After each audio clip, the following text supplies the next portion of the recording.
한조가 있어요. 그러면은 우리가 당뇨약을 처방받아서 먹잖아요. 근데 이 당뇨약은 그 당뇨를 고치려는 목적으로 처방이 된 것이 아니고 앞으로 평생 당뇨약을 먹으면서 혈당을 관리하는 약이라고 생각을 하시면 돼요. 그래서 이게 어떻게 보면 그 증상 완화, 그 원인에 대해서 초점이 맞춰져 있는 게 아니고 증상 완화에 초점이 맞춰져 있는 거죠.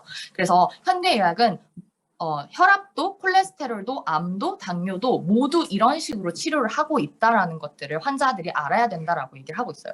근데 이제 나름대로의 설명은 있어요. 왜냐면은 이런 만성 질환들은 이렇게 근본적으로 원인 규명이 어려운 질병이어서 완치보다는 더 이상의 병증이 심화되거나 합병증이 발병하는 것을 막아야 된다라고 얘기를 하는 거예요. 그러니까 이거를 치료하는 것보다는 이게 계속 진행이 되면은 결국에는 합병증이 생길 거기 때문에 그 합병증을 막아야 된다라고 이제 얘기를 하는 거죠. 그래서 현대의학에서는 병을 완치하려는 시도를 하거나 말만 꺼내도 돌팔이 내지는 사기꾼 소리를 듣기 십상이다 이렇게 얘기를 해요. 그래서 동료 의사들의 시선이 곱지 않다. 모두 환원주의적 대증요법 트레이닝을 받았기 때문인 거죠. 근데 환원주의적 대증요법은 철진한 임상 모델이다. 간단히 말하면은 무슨 병에는 무슨 약, 감기에는 무슨 약, 고혈압에는 고혈압약, 당뇨에는 당뇨약 이렇게 정해져 있다라는 거죠.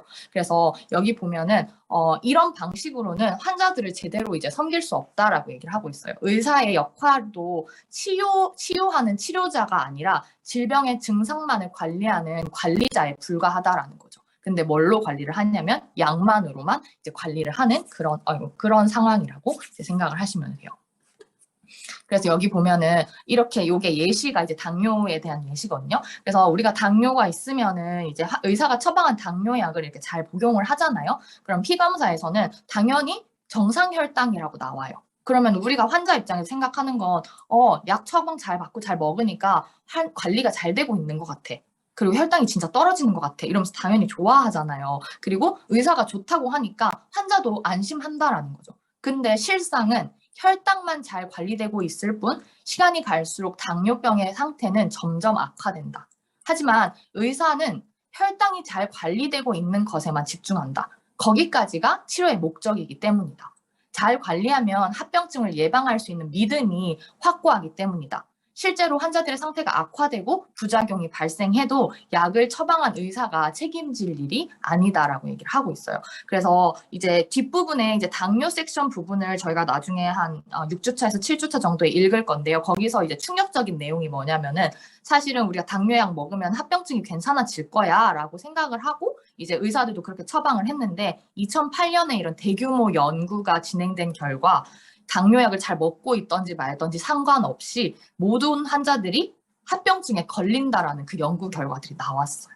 그러면 내가 합병증 때문에 약을 먹었는데 약을 먹어도 합병증에 내가 걸린다고 하면은 이게 정말 제대로 된 치료가 맞는 걸까? 라는 부분에 사실 제대로 된 치료를 못 받고 있는 게 아닌가라는 생각이 저는 많이 들더라고요. 그래서 제가 이거 저번에 어떤 간호사분이랑 이렇게 막 얘기를 했더니 사실 의사분들도 다 알고 계세요. 이렇게 음식이랑 식습관이 중요하다는 것을. 근데 환자들이 지키지 않을 거라는 것을 알기 때문에 이렇게밖에 할 수 없는 거다. 이렇게 얘기를 하시더라고요. 그러면 사실은 우리 환자들의 입장에서 적어도 내 몸이라면, 내 가족의 병이라면은 정말 이런 것들에 대한 제대로 된 방법을 알고 관리를 하는 게 맞지 않을까라는 생각이 되게 많이 들더라고요. 그래서 여기 보면은 그러면은 이렇게 증상 완화에 초점이 맞춰져 있는데 왜 대증요법은 어떻게 보면은 이렇게 현대의학의 좌지우지하는 최고의 가치관으로 자리를 잡게 되었을까라는 거예요. 근데 이게 사실 의사만의 문제가 아니에요. 소비자들의 문제이기도 하거든요. 물론 환자들, 즉 고객들이 원하기 때문이라는 거예요. 빠른 효과를 보는 치료나 약물을 선호하는 게 당연하다는 거죠. 그래서 저희가 뭐 현대의학에 대해서 뭐 나쁘다 이렇게 얘기를 하는 것이 아니고 현대의학이 가지고 있는 특장점이 있어요. 그게 뭐냐면 증상 완화. 내가 지금 두통이 너무 심한데 그리고 너무 아픈데 한 달 약 저희 비타민 미네랄 먹고 한 달 뒤에 괜찮아지실 거예요. 이렇게 하면 그것도 잘못된 거잖아요. 안 돼요. 지금 나아지는 약을 주세요. 이렇게 할 거란 말이에요. 근데 그런 부분에선 당연히 그런 증상 완화에 대한 어떤 약들이 필요하고 응급처치들이 당연히 필요하지만 장기전으로 봤을 때 이것뿐만 아니고 이런 예방의학이 같이 무조건 병행이 되어야 정말 그 근본 치료를 할 수 있다라는 얘기를 하고 있는 거거든요. 그래서 여기 보면은 이제 막 감기 같은 경우에도 사실은 막 외국에서는 감기 걸렸어요 이렇게 하면은 그냥 집에 가서 물 많이 드시고 쉬세요 이렇게 하잖아요. 근데 한국에서는 약을 처방을 하잖아요. 근데 그게 사실은 의사 선생님만의 문제는 아니라는 얘기예요. 그러니까 환자들이 열나요, 기침 나요, 힘들어요, 약 주세요 이렇게 하니까 의사 선생님이 어차피 나한테 내가 처방 안 해도 다른 병원에서 약 처방을 받겠지 하면서 사실은 그럴 바에는 그냥 내가 처방하는 게 낫지 않을까? 또 이런 생각을 할 수가 있다라는 거죠. 그래서 여기 보면은 그 전까지는 의사들에게 치료약이라는 거는 사실 자연물질과 약초밖에 없었어요. 그래서 막 허준 선생님 뭐 이런 경우 그 시절에는 그런 거밖에 없었거든요. 근데 화학약품이라는 전혀 새로운 무기가 등장한 거죠. 그리고 화학약품을 빠르게 받아들이는 의사와 자연약제를 고집하는 의사들 사이에서 갈등이 생기기도 했어요. 하지만 이러한 의료 권력은 균형이 20세기가 들어서면서부터는 바로 깨지면서 이제는 그런 자연물질과 약초는 이렇게 뭔가 비과학적이야라고 얘기를 하고 지금 이런 약물에 대해서만 엄청 이렇게 많이 사용되고 있는 거라고 생각을 하시면 돼요.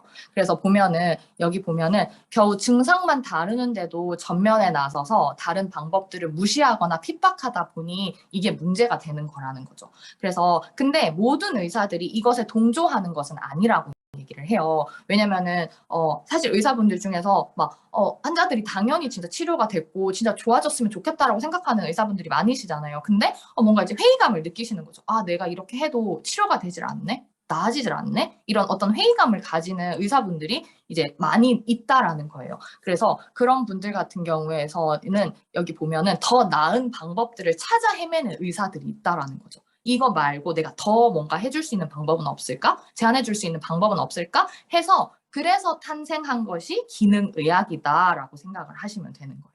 네. 그래서 두 번째가 그러면은 이제 기능의학의 탄생이라는 거죠. 그래서 기능의학은 그래서 구체적으로 뭐예요? 라는 부분에 대한 부분이 적혀져 있거든요. 그래서 보면은 의사는 환자를 진찰하고 치료하는 사람이지 제약회사 세일즈맨이 아니다. 그게 무슨 말이냐고 하면은 의사의 무기가 그냥 의약품으로만 한정이 될 필요는 없다라는 뜻이에요. 그리고 그렇게 돼서는 사실은 안 된다라는 거죠. 그럼에도 불구하고 현대의학에서 의사들은 양에만 의존하는 의사분들도 계시다는 거죠. 한 5분 상담하고 바로 이렇게 약 처방해버리고 야 받아가세요 이렇게 하는 분들이 계신 거죠. 그래서 처방전을 뺐으면은 환자에게 해줄 수 없는 게 아무것도 없는 내과 의사들도 꽤 많대요. 근데 이런 의사분들 사이에서 제약회사의 약이 아닌 것은 다 사입이다, 비과학적이야 라는 이런 어떠한 편견이 있다라는 거예요. 근데 그게 왜 그러냐고 하면은 여기 나와 있던 것처럼 나쁜 의사가 되려고 의료계에 진출한 사람은 아무도 없는 거죠. 당연히 그런 거죠. 근데 이 기나긴 교육 과정을 사실은 거치잖아요. 진짜 막 10년이 넘는 시간을 하면서 여기 보면 사고와 가능성이 축소된 것이다. 의대 교육 과정이 제약회사가 주도하는 방식으로 치우쳐져 있기 때문이다. 오염이 심각하다. 의대 6년, 인턴 2년, 레지던트 4년의 기나긴 교육 과정을 굳어진 사고로는 어쩔 수가 없다라는 거죠. 그래서 미국에서는 이제 4차에 걸친 국가고시를 통해서 의사 면허 자격 실험을 치르거든요. 근데 이게 어떤 명의를 만들겠어. 막 어떤 병을 고치는 어떤 그런 명의를 만들겠어. 이런 목적이 있는 게 아니고 충분한 트레이닝을 통해서 적어도 다치지 않게 안전한 수술을 할 수 있는 의사들을 만드는 트레이닝 시스템이라는 거지 이 의사들이 막 엄청나게 막 명의를 만들고 이런다는 건 아니다라는 거죠. 그래서 근데 이렇게 안전한 의술을 해야 되는데 안타깝게도 우리가 앞부분에서 나왔던 것처럼 통계 자료들은 전혀 다른 양상들을 보여주고 있다라고 얘기를 하는 거죠. 그래서 우리가 생각하는 만큼 현대 의료 시스템은 그렇게 안전하지 않다라는 얘기를 하고 있어요. 그래서 보면은 저번에도 말했지만 이 미국에서 연간 의료사고에 의한 사망자, 그러니까 연간 의료사고에 대한 사망자가 이제 3위로 올랐다고 얘기를 하거든요. 그래서 첫 번째가 심혈관계 질환으로 많은 환자들이 사망을 하고 2위가 암에 의해서 사망을 하는데 세 번째가 이 의료사고에 의해서 사망을 한다는 거죠. 그래서 여기 보면은 근데 여기에서 60% 이상이 그냥 약물 남용이 아니고 그냥 정식적으로 병원에서 이제 진료를 통해서 처방받은 약이었는데도 사망을 했다는 거죠. 그게 이제 3이라는 거예요. 그래서 그런 경우에 사실 개인이 정말 병원을 이길 수 있는 방법이 없고 그게 사실은 약 때문인가? 수술 때문인가? 그냥 내 몸 때문인가? 사실 이런 거에 대한 판단을 잘 못하기 때문에 그런 부분에 있어서 개인이 진짜 잘 알아야 되지 않을까라고 이제 얘기를 하는 거죠. 그래서 여기 보면은 훌륭한 영양학적 접근법이 있음에도 불구하고 약물에만 의존하면서 비타민 제품에 대해서는 과다 복용을 할 경우 간에 안 좋다. 라고 말한다는 거죠. 그리고 한약 같은 경우에도 간에 안 좋다 이렇게 얘기를 하는 분들이 있으시잖아요. 하지만 술 말고는 처방약보다 간에 해로운 것을 찾아보기 힘들 지경이다. 사실 제일 간에 안 좋은 게 약이라는 거죠. 그래서 실제로 콜레스테롤 저하제를 복용하는 환자가 분기마다 간 검사를 해야 되고 신약을 먹는 분들은 사실은 막 진짜 2주에서 한 달 그 안에 그 다 이렇게 먹어야 되고 그렇게 먹으면서 계속 간 검사를 하잖아요. 그래서 여기 보면은 이제 이런 거죠. 그래서 의과대학 트레이닝을 받으면서 자연스럽게 형성된 사고의 한계다. 영양학에 대해서는 거의 배우지 않았다. 그러다 보니 영양을 간과한다. 음식이 병의 원인이라는 인식도 희박하고 음식이 병을 고친다는 상상도 못한다. 하지만 약에 대해서는 관대하다. 이렇게 얘기를 하고 있는 거죠. 그래서 여기 보면은 그래서 이렇게 계속 반복적인 이런 문제 의식을 느끼지 못하고 똑같은 진료를 반복하는 의사들이 있을 수도 있잖아요. 근데 그러기 위해서는 지금 내가 알고 지금 행하고 있는 현대의학이 완벽하지만 이게 최선이라는 믿음으로 이렇게 한다라는 거예요. 그러니까 내가 이렇게 하는 게 최선이야. 근데 또 한쪽에서는 이건 진짜 아닌 것 같아 라고 느끼는 깨어나는 의사들이 있다라는 거죠. 그러면서 그런 사람들이 침수를 공부하기도 하고 영양학에 공부를 하면서 이게 점점 확장이 되는 거거든요. 그래서 여기 보면은 그래서 기능의학은 뭔데? 라고 하면은 기능의학은 단순히 질환 증상만 억제하는 의학이 아니에요. 그래서 문제의 근본 원인과 메커니즘을 찾아서 인체 스스로 본연의 치유 능력을 회복하는 생리적 균형을 이루도록 유도하는 의학이라는 거죠. 그래서 그냥 감기에 걸렸네? 그래서 콧물이 나네? 그러면은 콧물을 그럼 나오게 하지 말자. 그럼 열이 나네? 열을 낮추자. 이렇게 하는 게 아니고 감기에 왜 걸렸지? 면역력이 떨어졌나? 뭐가 어떻게 됐나? 이런 부분에 대해서 이제 연구를 하고 치료를 하는 거죠. 그래서 복잡한 이야기를 간단하게 하면은 몸이 필요로 하는 것들은 채워주고 몸이 해가 되는 것들은 빼내는 것이다. 그러다 보니 당연히 음식이 곧 약이고 약이 곧 음식이라는 전제를 이제 깔고 있다라고 얘기를 하고 있어요.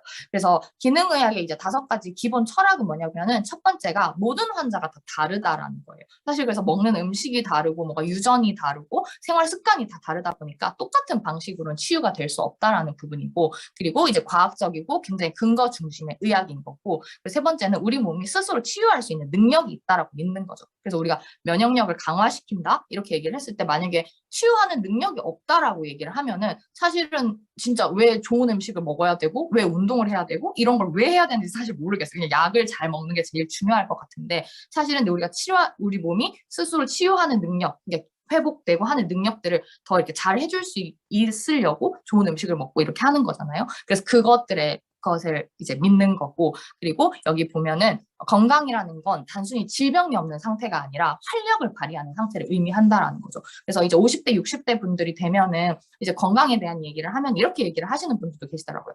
나 그래도 당뇨약이나 고혈압 약은 안 먹어요. 이렇게 얘기하시는 분들이 있어요. 그게 어떻게 보면 건강의 기준인 거죠. 근데 그게 아니고 질병이 없는 상태가 건강의 상태가 아니고 활력이 넘치는 다 정말 오늘 정말 기분이 좋아. 오늘 진짜 에너지가 넘쳐. 이렇게 하는 게 사실은 그 건강의 상태라는 거죠. 그래서 여기 보면 기능의학은 질병이 갖고 있는 환자를 대할 때 왜 이 질병이 시작되었을까? 어떤 기능이 제대로 작동하지 못하는 걸까? 어떻게 하면 기능을 되살려줄 수 있을까?라는 부분에 대해서 이제 하는 질문하는 거죠. 그래서 여기 보면은 최근에는 이게 1980년대부터 자라나기 시작을 했고 지금 최근에는 기능의학으로 환자를 진료하는 의사들이 빠른 속도로 늘어나고 있다고 생각하시면 돼요. 그래서 하버드, 예일, 다트머스 등 26개의 유명 의과대학에서도 이 기능의학 수료 과정을 채택을 하고 있어요. 그래서 지금 현대의학의 어떤 부족함을 느끼고 있는 많은 의사분들이 이제 여기에서 확장이 되면서 이 기능의학이라는 게 점점 발전이 되고 있고 점점 더 자리를 잡아가고 있는 상황이라고 생각을 하시면 되는 거예요. 그래서 이게 기능의학이고 여기 보면은 이제 요거 페이지는 57페이지예요. 그래서 여기 보면은 사람을 섬기는 과학 그리고 기업을 섬기는 과학 이렇게 돼 있어요. 그래서 여기 보면은 일본 후쿠시마에서 세슘이나 방사선 얘기를 하면은 그곳 주민들은 그래서 어쩌라고 이렇게 얘기를 한대요. 그러니까 왜 그렇게 얘기를 하냐면은 문제만 제기하고 어떠한 해답을 주지 못하면은 그 듣는 사람들이 굉장히 짜증이 난다라는 얘기거든요. 그래서 사실은 우리가 요즘에 환경 호르몬에 대한 얘기를 진짜 많이 하잖아요. 주변에 너무 많이 노출돼 있으니까. 근데 환경 호르몬을 피해야 돼요라고 얘기하지만 이게 현실적으로는 사실 불가능하다라는 거죠. 그래서 뭐 미세먼지가 진짜 계속 그렇게 문제가 돼도 어쩔 수가 없고 그러다 보니까 사람들이 이렇게 계속 뭔가 환경 우리 이렇게 뭐 조심해야 되지 않아? 우리 이렇게 음식 이렇게 해 먹어야 되지 하지 않아? 이렇게 하면은 싫어한다는 거예요. 굉장히 염증을 느끼고 막 어쩌라고 그럼 세상에 먹을 수 있는 게 뭐가 있는데 뭐 어떻게 그럼 뭐 풀만 먹고 살아? 뭐 이런 얘기들을 하시잖아요. 근데 여기 보면 이미 잘 길들여져 있는 편안하게 살고 있는 사람들에게 아이들의 알레르기와 아토피 그리고 자폐증이 늘어나는 이유라던가 암 환자가 증가하고 당뇨, 고혈압, 콜레스테롤 환자가 늘어나는 이유가 먹거리와 환경에 문제가 있다고 지적해봐야 아무도 고마워하지 않는다라는. 그럼 어떻게? 그래도 뭐 그럼 먹을 수 있는 게 아무것도 없는데 이렇게 하면서 고마워하지 않는다라는 거죠. 그리고 왜냐하면은 그 값싸고 편안한 먹거리 그리고 안락한 생활을 포기할 수 없기 때문이라고 얘기를 해요. 그래서 옛날에 비해서 사실은 현대 사회는 먹고 사는 문제를 많이 해결했다고 얘기를 하거든요. 그래서 사실 이제는 막 굶어 죽는 사람들은 없잖아요. 다들 막 풍족하게 먹고 이제 음식에 먹을 게 너무 이렇게 많이 있는데 그러면은 이 식료품 가격이 왜 내려갔을까? 라는 부분에 대한 이야기를 하고 있어요. 이게 환경 호르몬이랑 연결이 되어 있거든요. 그래서 여기 보면은 식료품 가격이 내려간 데는 여러 가지 요인이 있어요. 첫 번째가 식자재 원가는 왜 내려갔냐면은 실제 재료를 사용하지 않고 식품 첨가물로 대신함으로써 비용 절감이 가능해졌다는 거죠. 그래서 실제 음식이 아닌 첨가물로 향을 내고 맛을 내고 식감을 더하고 색상을 입혀요. 그래서 그 시간이 결국 돈이라는 거예요. 그래서 굉장히 시간이 오래 걸려서 이렇게 발효 단계를 원래 거쳐야 되는 그런 음식들이 그냥 화학품들이 와서 순식간에 이렇게 그 단계가 짧아져 버리고 그리고 방부제로 유통기한을 거의 무제한으로 늘릴 수 있게 된 거죠. 그래서 방부제 이렇게 넣으면 안 되는 거 아니에요? 문제되는 거 아니에요? 이렇게 얘기를 했더니 이제 음식의 효소를 제거하는 기술이 개발이 되면서 이렇게 방부제를 사용하지 않아도 이제 유통기간을 이제 늘릴 수 있게 되고 근데 이랬을 때 효소를 제거당한 음식은 발효도 되지 않고 썩지도 않기 때문에 사실은 우리가 잘 소화하고 흡수할 수 있을까라는 부분에서 그렇게 되지 않는다라는 거죠. 근데 우리가 이렇게 원가가 절감이 되면서 사람들이 문제가 좀 되지 않나? 이렇게 하면서 의식이 깨어나고 요구 조건이 많아지기 시작을 한 거예요. 이렇게 값싼 원료로 이렇게 음식 안 만들었으면 좋겠어요. 이렇게 얘기를 그랬더니 이 화학 기술이 과학이라는 걸로 둔갑을 한 거예요. 그래서 막 이렇게 했는데 태클을 거니까 식품업계는 태클을 거는 사람들을 물리칠 묘안을 떠올렸다고 얘기를 하거든요. 바로 과학과 정치를 장악하는 거예요. 그래서 이렇게 하면 안 되는 거 아니에요? 이렇게 얘기하니까 과학을 잘 모르시는 것 같아요. 이건 바로 과학입니다. 이렇게 얘기해버리면은 이제 아무런 얘기를 못 하는 거예요. 그러니까 보면은 돈이 많으니 이게 어렵지 않았다. 그래서 아까 앞부분에서 우리가 첫 시간에서 얘기했던 게 뭐냐면은 현대의학의 진짜 문제가 뭐냐면은 제약회사가 이 현대의학을 장악하고 있는 게 문제였고 지금 이 시장이 문제가 되는 게 뭐냐면은 이런 식품업계가 이런 많은 과학이라고 얘기하는 화학 첨가물들이 들어가는 게 문제라는 얘기를 하고 있는 거거든요. 그래서 과학자들에게는 연구 과제를 내주고 거액의 연구비를 지원하면서 유리한 논문들을 쏟아내기 시작했다. 정치인들에겐 정치 자금을 지원하며 규제 완화와 허가를 약속받았다. 그래서 슬금슬금 사카린이 다시 허가가 되었고 MSG가 굉장히 안 좋다 그랬다가 다시 좋아졌다 그랬다가 뭐 그럼 뭐냐 그랬다가 이렇게 하면서 계속 그래서 뭐가 정답이지? 이렇게 하면서 누명을 이렇게 얘기를 하는 거라는 거죠.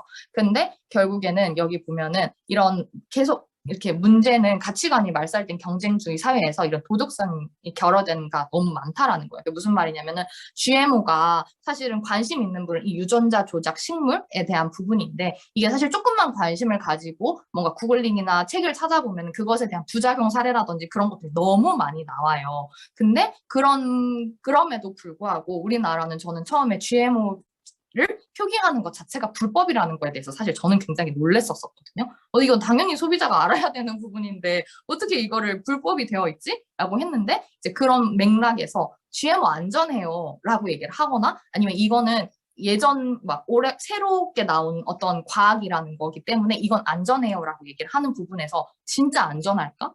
라는 부분에서 사실 아무도 대답을 해줄 수가 없다라는 거죠. 네. 그래서 여기 보면은 우리가 이거를 너무 많이 문제가 되고 있고 너무 많이 노출이 되고 있으니까 우리가 조금만 조심하자. 환경 호르몬 너무 많고 미세먼지도 너무 많고 요새 뭐 이런 암 환자라든지 뭐 이런 만성 질환을 하는 사람 겪는 사람들이 너무 많으니까 우리가 조금만 조심하자 이렇게 해도 건강염려증 환자로 내몰린다는. 누가 그렇게 물을 싸들고 다녀? 누가 그렇게까지 하면서 해? 이렇게 한다는 거예요. 근데 비현실적인 자연주의자로 내몰린대요. 근데 사실은 실제로 엄마 아빠 입장에서 우리 아이들을 위한 음식을 조금 더 안전하게 만들어주세요. 사실 요구하는 게 너무나 당연한 거고 소비자 입장에서 이런 별로인 음식 먹고 싶지 않아요. 제대로 만들어주세요. 라고 하고 요구하는 게 너무나도 당연하고 그냥 뭐 이거 문제되는 거 아니에요? 이러면 과학을 잘 모르시나 봐요. 이렇게 듣는 것도 사실은 말도 안 된다는 얘기인 거예요. 우리가 소비자 입장에서 우리를 이거 어떻게 보면 당연한 권리인데 이거를 당연하게 받아들이면 안 된다라는 부분에 대한 얘기를 하는 거죠. 그래서 사람들의 건강 상태가 나날이 정말 나빠지고 있거든요. 정말 20대들의 당뇨가 정말 늘어나고 있고 정말 이제는 막 젊고 나이가 들고 이런 거랑 별개로 막 많은 사람들이 병에 걸리고 있는 것 같아요. 그런 부분에서 어떻게 보면 이런 사회에서 우리가 조심하고 좀만 더 안전한 제품을 찾아 먹으려고 하는 게 어떻게 보면 당연한 노력인데도 불구하고 이런 환경에 있다라는 부분에서 이제 이 의사 이제 원장님께서는 우리 이런 부분에서 우리가 조금 더 각성을 하고 더 조심을 하고 주변 사람들과 이런 부분을 알려야 결국 이런 부분 개선이 될 거다라고 이제 얘기를 하는 부분이라고 생각을 하시면 돼요. 그래서 오늘 이 챕터를 전반적으로 이제 요약을 드리면은 사실은 이 현대의학에 대한 부분에 대한 그 특장점은 확실히 있어요. 예를 들면은 증상 완화에 대한 부분, 그리고 어떤 세균 감염에 대한 부분, 그리고 응급처치를 할 수 있는 부분. 근데 이 기능의학은 이 근본에 대한 부분에서 치료가 같이 병행이 되어야 된다라고 얘기를 하는 거죠. 그래서 이 두 가지가 결국엔 같이 병행이 돼야 정말 환자가 건강해질 수 있지 않을까라는 부분에서 이제 얘기를 하고 있다라고 생각합니다.